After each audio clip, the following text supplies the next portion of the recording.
Plan de lectura día 4, mes décimo. En Jeremías 2, desde el versículo 31 en adelante, el Señor sigue acusando de pecado a Judá y este pueblo estaba endurecido en su pecado porque no reconocía que había fallado delante del Señor, que había transgredido su ley. Por eso el Señor les dice que entrará en juicio con ellos y además Él desechará a aquellos en los que en este pueblo estaba confiando. Recordemos que siempre este pueblo se debatió entre confiar en el Señor o confiar en los ídolos, y dentro de esa confianza idolátrica estaba el confiar en naciones que ellos veían como poderosas, en lugar de confiar en el Señor. En otras palabras, ellos ponían su esperanza en medios terrenales, en respuestas, en soluciones que se ofrecían terrenalmente y no en el Señor. Eso era, por supuesto, una falta de fe abierta. Y el Señor los acusa entonces como un esposo que ha sufrido un adulterio, de haber fornicado, de haber adulterado, y llama a esta esposa infiel a volverse a él. Y les dice que se fijen que él ha dado carta de divorcio a Israel, que era el reino del norte, por su adulterio. Por tanto, ellos no debían confiarse ellos en lugar de haberse arrepentido y haberse eh, vuelto al Señor con mucha más fuerza al ver la caída de Israel, ellos se habían vuelto peores, incluso se habían endurecido más en su pecado. Por eso el Señor los llama a convertirse y Él dice: yo soy vuestro esposo. También, desde otra perspectiva, por supuesto, Él se muestra como su Padre y lo llama entonces a volverse a Él. Y Él promete, dentro de todo este llamado al arrepentimiento y este anuncio de juicio, promete darles pastores según su corazón, que los apacienten con ciencia, con inteligencia. Y eso ya nos habla también de la realidad del nuevo pacto, bajo el príncipe de los pastores, que es Jesucristo. Y también eh, anuncia el fin del antiguo pacto al decir que el arca del pacto ya no sería mencionada, ni siquiera nos acordaríamos de ella, porque ya la presencia del Señor estaría con nosotros a través de su Espíritu Santo de manera clara, porque en ese tiempo no es que no estuviera, sino que estaba todo velado a través de símbolos y sombras, como en este caso era el arca del pacto, que lo que representaba no era otra cosa que la presencia del Señor en medio de su pueblo, cosa que en el nuevo pacto ya está claramente enseñado, sin sombras, que es el Espíritu Santo. Y también se anuncia que todas las naciones vendrían a Jerusalén para salvación, y eso también es una forma de referirse a la realidad del nuevo pacto, que todas las naciones vendrían al arrepentimiento, más que obviamente que las naciones como países, entendiéndolas así, se van a convertir, se refiere a personas de todas las naciones que van a venir al arrepentimiento y al conocimiento del Señor. Por tanto, el Señor los llama a arrepentirse y a buscar la salvación solo en Él, que es el único lugar donde está. El capítulo 4 también nos dice algo clave, que la circuncisión es del corazón, y por tanto ellos debían circuncidarse como pueblo, no solo físicamente, sino en sus corazones. Y Él, debido al pecado de este pueblo, les habla de que va a venir una invasión en su contra, un pueblo enemigo que va a asediarlos militarmente, los va a invadir, y por tanto ellos son llamados a lavar su corazón de maldad, a venir al Señor en arrepentimiento. Este es un llamado constante de Jeremías, y esta es una pregunta que también debemos hacernos nosotros. ¿Hasta cuándo permitirás en medio de ti los pensamientos de iniquidad? Recordemos que el pecado comienza en el pensamiento, por tanto roguemos al Señor que limpie nuestra mente para que le honre. Luego tenemos Proverbios 24, del 21 al 22, que nos llama a temer al Señor. Ese también es algo transversal en la Escritura. Debemos temer al Señor, no con un temor servil, con un terror como el que se tendría a aquel que es un perverso, por ejemplo, que nos va a hacer mal, sino la reverencia que se debe tener a aquel que creó todas las cosas y que tiene todo el poder y además las razones para consumirnos debido a nuestro pecado, pero que ha tenido misericordia de nosotros.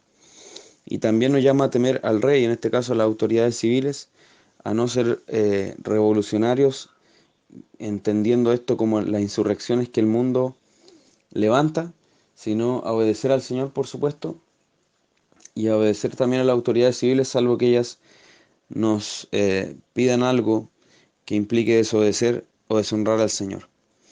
Y llama a no entrometerse con los veleidosos, con aquellos de ánimo también insurreccional, porque ellos también serán quebrantados. Y ese fin es el que espera a los impíos, ese fin es el que espera a los que hacen el mal. Por tanto, es parte de la continuación de lo que venía hablando anteriormente, de no entrometerse con los impíos. Por último, comenzamos el libro de Colosenses, que también fue escrito por el apóstol Pablo, probablemente con la ayuda en la escritura de Timoteo, un cristiano ya conocido también, a quien le enviaría 2 cartas que están dentro de las cartas pastorales. Y bueno, se estima que esta carta fue escrita dentro de las llamadas cartas de la cautividad, que fueron las que el apóstol escribió en la cárcel mientras estaba en Roma. Allí también dentro de esas cartas están otras como Efesios y Filipenses, y de hecho nos recuerdan varios pasajes de esta carta a esas otras 2 epístolas. Y esto fue en el año más o menos 61 o 62. Y nos muestra esta carta la supremacía de Cristo sobre todas las cosas, donde el apóstol Pablo entonces anima a los colosenses a que estén firmes en el conocimiento de este Cristo que es supremo. Y Pablo entonces, aunque él no plantó la iglesia ni los visitó, no lo había visitado aún, él escribe esta carta porque sabe que esta iglesia está sufriendo el ataque de doctrinas falsas, de falsos maestros que llaman a agregar cosas al evangelio.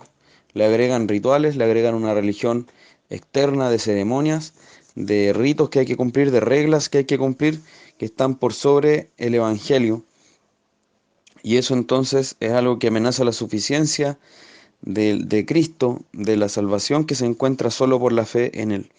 Entonces el apóstol escribe para animarlos a que continúen en esta fe que han recibido, y el mayor antídoto en contra de esas religiones externas, de reglas humanas, es tener una visión más clara de la persona y de la obra de Cristo. Y esa visión de la persona y la obra de Cristo es transformadora y nos hace ver que en realidad Él es suficiente, y en Él encontramos todo lo suficiente, lo necesario para la salvación y para una vida en abundancia. Y por tanto a Él ni al Evangelio se debe agregar ni quitar nada, sino que predicar exclusivamente lo que Él es y lo que Él ha hecho por nosotros.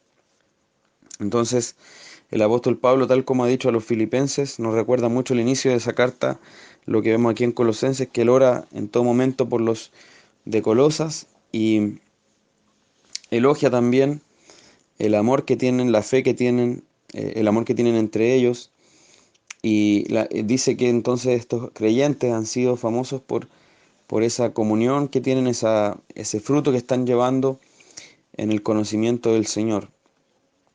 Y vemos que el apóstol pide también que sean llenos del conocimiento de la voluntad del Señor, para que anden como es digno del Señor. Nos recuerda mucho el inicio de Filipenses, como decía, y este ser llenos del conocimiento de la voluntad de Dios los va a llevar a ellos a llevar fruto en toda buena obra, a poder crecer en el conocimiento de Dios, a poder estar fortalecidos en todo poder, y también a poder estar llenos de gozo, dando gracias al Señor, porque los ha hecho parte de la herencia de los santos.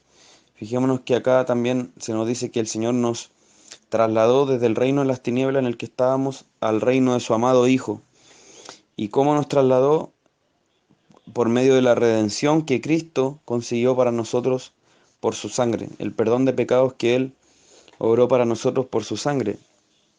Y acá comienza un hermoso pasaje que habla de Cristo y nos dice que Él es la imagen del Dios invisible. Eso significa que ante la humanidad es la máxima revelación de Dios, es el medio por el cual Dios se presenta al mundo.